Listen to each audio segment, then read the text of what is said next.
I am Tim Paul Wild Q, and you are I'm not doing that. Ted Theodore Logan, and together we are Saints on Cinema.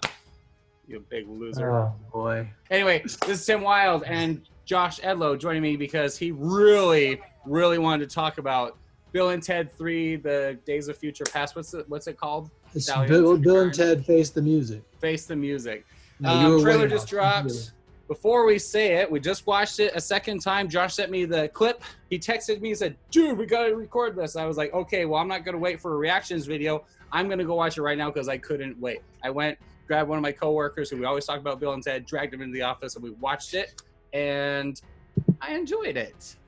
I was actually pleasantly surprised. Do you want to hear my thoughts before your thoughts, or do you want to go first? Let's hear your thoughts first. All right. First of all, first thing I've got to say, Alex Winter. He looks really good. When they showed some production video or photos like last year, because they've been doing this movie for freaking ever, it feels like. I didn't think he looked that good, and I was kind of concerned. He looks better than Keanu Reeves. Keanu Reeves looks wrecked. Right. Yeah. I'm like, come on. It's not like, John Wick, and they're working on Matrix right now. John Wick and those other movies he's been doing lately, he doesn't look as bad as he does in this. Maybe it's because it's like bright lighting, and all these other movies he's doing is like really dark lighting, and it kind of makes him not look as pale. And well, they're doing a lot of CGI in those movies. Well, I guess they're going to do CGI. Well, yeah, it's not. I can't imagine it's going to be a high budget. Throw some makeup on him. He looks so pale. He's like a vampire. Maybe that's by design. They want him to look pathetic, right? Right. Well, Alex Winter doesn't. But this is the other thing. If they're going to the future, we didn't see their future selves. So I'm wondering if they're making the old pathetic ones look no, those two big monsters prison guys. Wasn't that Bill and Ted? If it was, I didn't catch that at all. No, that was Bill and Ted. That has to be another reality or something, dude. They're like that's got to be a gag. They're not going to show like future Bill and Ted that they're stealing the song from, and that's them. That's retarded. So that was one of my biggest concerns, was seeing that, right? Because it was kind of funny, right? Like ripped out prison Bill and Ted, but at the same time, I'm like, is that where they're going with this? That like, I think it's a red hair. I think that's a joke. I hope so. I think it's like when they go to hell in Bogus Journey and they see themselves like in their like as little kids and stuff. I think it's one of those little gags. Like that can't be the future. Yeah. But I'm thinking, wondering if they make him look all pale and boring and gross or whatever, and then the future when they go steal who they steal the song from, I think they might look, established and successful. I think they maybe did that really exaggeratedly. But anyway, Alex Winter looks good. I was really impressed with that, and that's really great. And Keanu, he doesn't look great, but who knows? We saw a couple of shots, and there could still be post-production stuff that they're working on where they're gonna airbrush his face and stuff like that. Who knows? But I wouldn't put that in the trailer though. Well, a lot of trailers they come out before they're done with all that stuff. You have a lot of special effects that aren't finished. Yeah. So there's that. The premise, I like it. I like the idea that they're still losers. I see these guys as the same pathetic losers hanging out in their garage, and they can't even play music, but they're just loving the image to themselves of being in this awesome band. But now they have to go and steal it from themselves. It's a simple concept, but every one of these movies is a very simple one-line concept. The first one, they have a history report. Go get guys to come back and talk about the past, and it goes haywire. The second one, they have to do the concert. Robots are trying to kill them. They have to build a good robot-esses to fight the evil robot-esses. Takes care of that. I like the deaths in it. That's hilarious. I hope they do well with that. Death is my favorite. Everyone's favorite part of Bogus Journey, because that movie's, it's a fun sequel, but it's awful. It's so dumb by the end of it. We're going to talk about more about these movies as we get close to the release of this one. But I like this trailer. I think it looks good. I think it looks fun. That's all I can say. It looks fun. It looks like what I'd expected. To me, it looks like a better sequel than Bogus Journey. But we have no information on anything. Haven't seen anything. And I just hope there's good music, because the original Bill and Ted had an amazing soundtrack. The second one had a I couldn't, other than God gave rock and roll to you, I couldn't tell you a single thing that was played in the second one. I just want this one to have good music. That's all I want from Bill and Ted. What are your thoughts? So I had some of the same thoughts that you did. First of all, I was really excited when I saw this trailer drop. I was like stoked because I've been waiting for this for a long time. Yeah, I've been waiting for this for a long time. Yeah. And it may have been exaggerated by the fact that we've been in a quarantine where no new movies really have come out at all in the last 2 or 3 months. So if it comes out in August, that's only a couple months away. So I'm really excited that, like, if there's a chance that the first movie I see in the theater would be Bill and Ted 3, that is awesome because I saw Bill and Ted in a theater so many times as a kid because I loved it so much. And so, in the theater? In the theater. I don't remember seeing it in the theater. Yeah, I saw it in the theater at least 3 or 4 times when I was a kid. Man, you were bored. Because I love that movie. It's a great movie. I didn't discover it until my brother watched it like at the house. Oh, I loved it. So anyway, but yeah, so there are some things that I find concerning. One, I did find it concerning, that the part with the big monster prisoner Bill and Ted. I thought that was just kind of weird. And I'm like, where are they going to go with that? That could be something completely. It's got to be a gag. I hope so. You know, I don't think they have a budget to have a big, huge sequence or a final act with big, steroided up Bill and Ted. Well, I don't know, because there's that whole scene where he asks him, he's like, "What do you think of our song?" He's like, "It's a little dark, but it's cool." Like that was kind of funny, but at the same time, like I'm going, "Oh, great! If that's where they're going with this, that's going to be kind of lame." I wonder if they're going and hearing different songs from different realities. I wonder if that's what they're doing, because I was trying to figure out, what's the gimmick? Because the first one, they go back and forth through history, through time, even in the future. The second one, they go to in the afterlife. They talk about this in the speech at the end of the second movie. This one's got to do something where they go to someplace new. That's what the Bill and Ted series is. I'm wondering if it's different realities. Well, maybe, but he also does say, the purpose is like, why can't we went to the past to get these things? Why can't we go to the future to steal the song from ourselves? Right. That kicks them on the journey, but then something goes wrong. There's always something always goes wrong. Sure.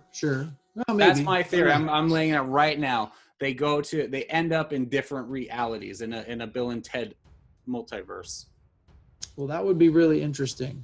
Because if you think about it, different songs, that would be cool. If you think about it, they accidentally pressed it. They dialed the wrong number and ended up in the future in the first movie. So right? It wouldn't make sense. Yeah. Yeah. So that's my theory. Did like the two things I did like was I was so excited to see Death in it. Right. I was so excited. I was just like, yes, that's going to be great. Is that the same guy? Did you look it up? I couldn't even. I didn't look that up. It looked like him. It looked like him. But again, I love Death. So, and then the other thing also is I like that they still have the princesses there as their wives. Yeah. So that's kind of cool. And I'm really interested to see that dichotomy, because if you think about it, those girls were princesses, medieval princesses that had everything in their power. And now they're married to these two guys in their 50s. You know what I mean? They're still losers. Yeah. That was the other thing. That was the other thing I didn't necessarily like, was it was like, so they're going into the future to steal the song from themselves. They're already in their 50s. Where, how much farther into the future are they going? Do they write this song? 5 years. Yeah, they're go into the future a year or two. You know what I mean?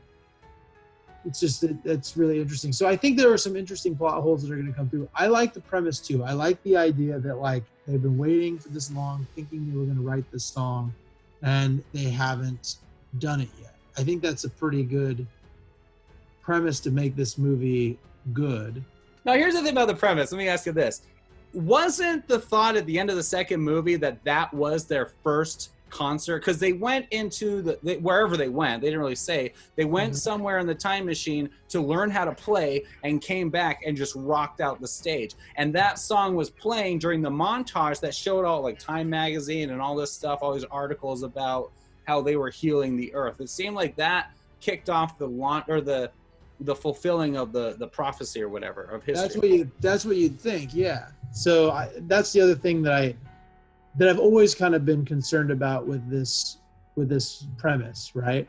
was at the end of the second movie, they blew it out of the water with that song, right? And also it was never, I never understood the premise to be that they were going to write a song that united the world. I thought it was going to be. Rufus says your music. Your music, yeah, not the song, right? Yeah. And that's when you see all the Time magazine things that are like, oh, they do this. Come to find out that air guitar heals pollution, and then Death goes off on his own. Like there's stuff like that. Like Death breaks up, starts a solo album, reunites with the band. Yeah. Like all these different. And then they things. go out into space at the very end, and they're like, Houston, good luck to you, Italians, or whatever. Yeah. Right, and so it's like, these are the now they're basically kind of changing all of that up. You know what I mean? Like, that's been kind of my concern with it too. But I mean, I guess we'd have to suspend some of our disbelief based on that second movie to move on from it. I do like, I still have faith in the fact that they have the original director and the original characters. I don't know if those princesses were the original princesses, but I don't know either. I was curious about that. I didn't look it up. So hang on. Here's a thought. At the end of the second movie, we have Bill and Ted, regular Bill and Ted, a few years after Bill and Ted 1. They go away and they come back and they have the babies, Bill and Ted Jr. on their back and stuff. They have weird goatees and weird clothes and stuff, and they learn how to play. What if, when they left that stage, they went on this mission or story, and then end up at the end of this one in the same place as they went back to the concert? Oh, that's interesting. That would make sense. What you're saying. But what if, because that's the thing, I don't see those two guys that walked off the stage and launched all those Time articles being the two guys that we just saw in the trailer. Maybe that would fit into your multiverse. But they even bring up I don't think that works, because they even bring up in the trailer, like, you played a song in front of thousands of people and everybody watched it, and now you're playing in front of 40 people who are there for taco night. Right. So they acknowledge, like, you had this big moment and then now you've squandered it. You know what I mean? So I don't know. We'll see how it plays out. I'm still optimistic, but I do have some concerns watching it. I think, Keanu Reeves looks bad.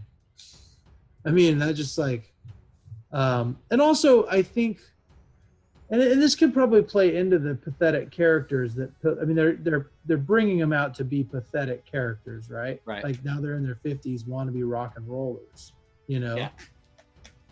But I just felt like there was something really off with a 50-year-old Alex Winter still talking like a 1989. That's the other thing I was going to say. Are we going to hear them talking like the 89 California beach bum kind of guys? Totally what it sounded like. Yeah. It's totally what it sounded like. I like how when they go to the future, like, what do you have to say for yourself? And they say, be excellent. Like, when they said that in the first one, it was like their catchphrase, and everyone's like, oh, we love that line. They like worship them for saying that. But now it's like, that doesn't cut it anymore. You can't just have that, you have to have that as something that means something. And I think in the story of Bill and Ted, whenever they go in the future, they tell, when they live out their legacy, they're always going to remember for that one time that young Bill and Ted popped into that chamber and said that quote in the middle of their history exam, which was like pinnacle for them, and then disappeared. It was like, it's like something that they were waiting for their whole lives, and then it's like they're waiting. They said, like, all those people come out from the corners of the room and stuff, and then they witnessed it. It's like if we had a history where there was something that was going to happen, we knew it was going to happen. We saw them healing the earth, and like they told us, hey, one time we did go to the future on this date, and we're like, oh, we can't wait for that day. We're all going to be there and witness it. It's like if we knew when the second coming was coming. You know what I mean? But like, I like that how that played out, and then now it's like, you haven't done what you're supposed to do. Which is another thing. Where is present time? Is it going to be present now, or is it going to be, which is what it sounds like, or is it like kind of a mixed future? Well, and that's what's going to be interesting too. Like, so that whole thing about, well, you were supposed to, last week you wrote this song, or you had this concert in front of 40 people. That did not look like present day. You know what I mean? Like they were talking to people that were clearly futuristic, at least compared to now, right?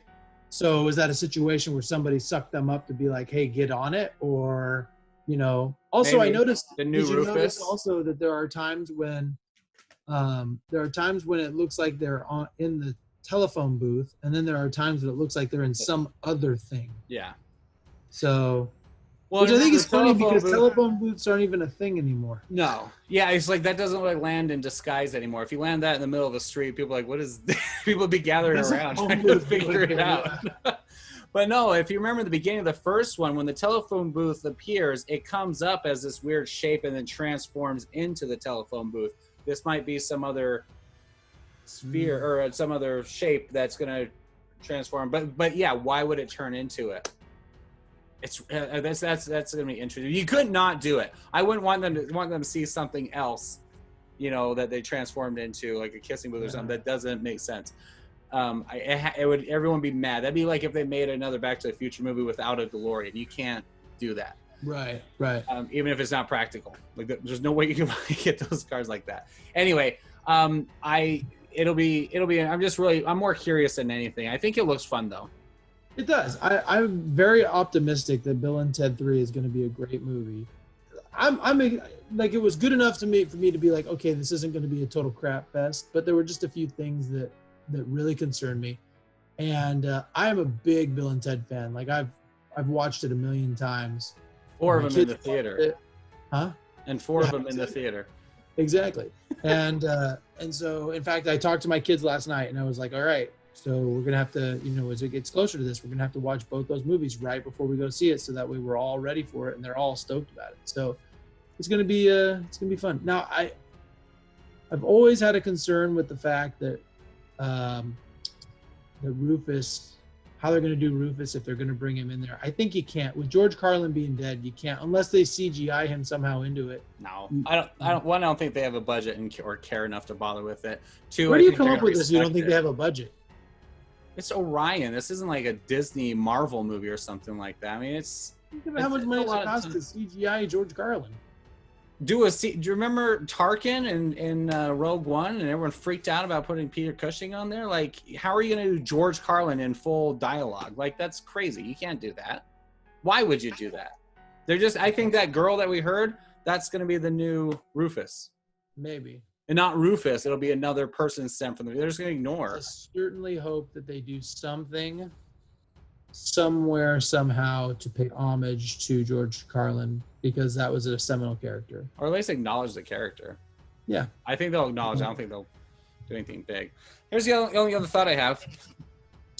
Bill and Ted, you could tell me what they wore. What was their clothes in Bill and Ted? It's so iconic. What was their clothing? So Ted wore like the black vest, right? And like the white shirt, the white t-shirt, and then he had that like an orange thing around his waist. Red jacket. Yeah, the red jacket that he's wearing at the beginning, but then he puts it in around, and then long shorts. Yeah, he wears it in a few different scenes. And then what does Ted wear? That is Ted. Bill has like isn't he wearing like a blue, almost like flannel type shirt and a white or an overshirt with a white shirt, and weird cut off. It's a wild stallion weird print on it. Yep. Yeah. And then and it's kind of cut off too. And it's like cut off. Yeah, it's a mid-rim cut. Yep. So in Bill and Ted 2, what are they wearing? Can you remember? I don't. That'll be a little harder. Ted has the smiley face, have a good day, like on his jacket. He has like a red jacket with a yellow, have a good day, smiley face or something on it. Ted has bright green flannel and jeans, and he has a yellow cap, if I remember, a yellow hat, if I remember. But my point is, like, I remember what they wore because how colorful they were. This movie, from what we just saw, doesn't look colorful at all. And those I thought it looked pretty colorful. They both look like they're wearing like white clothes. No, not necessarily what they were wearing, but I mean the movie in general seemed pretty colorful. I'm saying that they had iconic images because of how they looked, and they were colorful. Like, you looked at those and it was like, yeah, that's 80s and 90s California clothing. That's how sitcoms used to be. Huge, exaggerated, bright colors. Now they're like nothing. I mean, I was nothing splashed at me. That's the only thing I was like, that's something about Bill and Ted. What would you want them to wear as 50-year-old guys now? Dude, they still talk and act the same. I don't care if they're dressing like surfer bums from the freaking. Well, okay. I mean, maybe they should be wearing like. It's Bill and Ted. I wouldn't want them acting or dressing any different, especially if we're portraying them as the same loser guys who haven't done anything yet. Okay. Well, maybe they could wear like concert shirts from Hot Topic or something. I don't know. But anyway, I just remember them being really, really colorful, and I was like, "That's not a colorful wardrobe." And Bill and Ted is supposed to be colorful. Anyway, that's my only other thoughts. I'm excited about it. It'll be fun. I'll go see it. Of course. I'll be there day one. Day one in the theater Absolutely. with your kids getting COVID. Yeah, we're gonna chance it. Yep. We won't even wear masks. You can go see with your kids wearing your masks. That's awesome. And we'll talk about Bill and Ted 1 and 2 before the movie comes out. That means we got to do it in the next couple months. But trailer looks awesome. Awesome. It looks good. It looks better than I expected it to when we first heard about this mess. Yeah. And then remember that little that thing they did on Twitter or whatever? They had a little 2-minute video like, "Hey, we're on the set. Like, this is really happening." We're like, "Okay." Remember when they did that? Yeah. This looks better than I expected it to. Anyway, any other thoughts on Bill and Ted's bogus future and history of bad music? No, or the name of the movie is. It's gonna be. Go see it. Got to support these things. Yeah, I agree. Of all the cash grabs and the milk cow, what is it called? Cash cows that they accuse these sequels and revisits of movies that were done like 3 decades ago. This is one I'm okay with, and it looks promising to be at least as good as the sequel. We'll talk about that another time. Anyway, so thanks for watching our Revelations episode on Bill and Ted Live in the Music, whatever it's called. Ace the Music, and we will catch you next time on Saints on Cinema. Have a good night, guys, or day, or evening, morning. This is terrible. See ya.